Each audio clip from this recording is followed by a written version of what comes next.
حدثنا قتيبة بن سعيد قال حدثنا أبو معاوية عن الأعمش عن إبراهيم عن الأسود عن عائشة قالت: لما ثقل رسول الله صلى الله عليه وسلم جاء بلال يؤذنه بالصلاة، فقال: مروا أبا بكر أن يصلي بالناس. فقلت: يا رسول الله، إن أبا بكر رجل أسيف، وإنه متى ما يقم مقامك لا يسمع الناس، فلو أمرت عمر. فقال: مروا أبا بكر يصلي بالناس.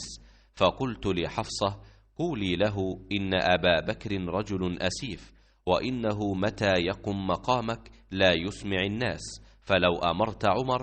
قال: إن كن لأنتن صواحب يوسف، مروا أبا بكر أن يصلي بالناس.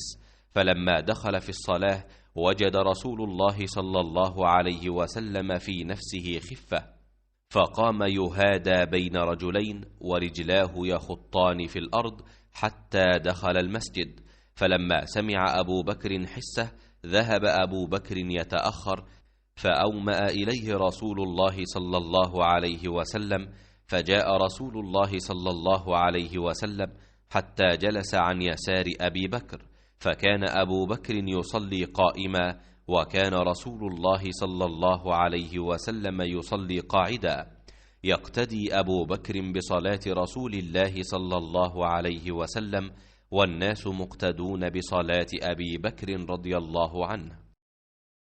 ابو معاویہ محمد بن حازم نے اعمش کے واسطے سے بیان کیا، انہوں نے ابراہیم نخعی سے، انہوں نے اسود سے، انہوں نے حضرت عائشہ رضی اللہ تعالی عنہا سے، آپ نے بتلایا کہ نبی کریم صلی اللہ علیہ وسلم زیادہ بیمار ہو گئے تھے تو بلال رضی اللہ تعالی عنہ آپ کو نماز کی خبر دینے آئے۔ آپ نے فرمایا کہ ابو بکر سے نماز پڑھانے کے لیے کہو۔ میں نے کہا: یا رسول اللہ، ابو بکر ایک نرم دل آدمی ہیں، اور جب وہ آپ کی جگہ کھڑے ہوں گے لوگوں کو شدت گریہ کی وجہ سے آواز نہیں سنا سکیں گے، اس لیے اگر آپ عمر رضی اللہ تعالی عنہ سے کہتے تو بہتر تھا۔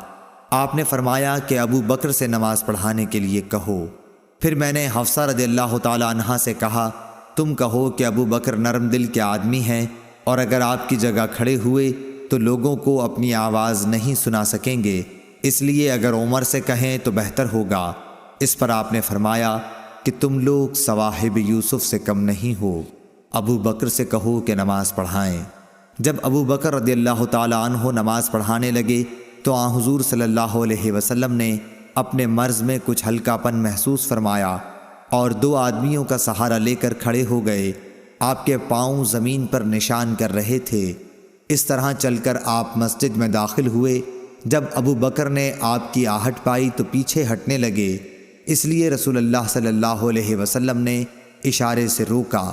پھر نبی کریم صلی اللہ علیہ وسلم ابو بکر رضی اللہ تعالی عنہ کی بائیں طرف بیٹھ گئے تو ابو بکر کھڑے ہو کر نماز پڑھ رہے تھے، اور رسول اللہ صلی اللہ علیہ وسلم بیٹھ کر ابو بکر رضی اللہ تعالی عنہ رسول اللہ صلی اللہ علیہ وسلم کی اقتداء کر رہے تھے، اور لوگ ابو بکر رضی اللہ تعالی عنہ کی اقتداء۔ صحیح بخاری حدیث نمبر 713۔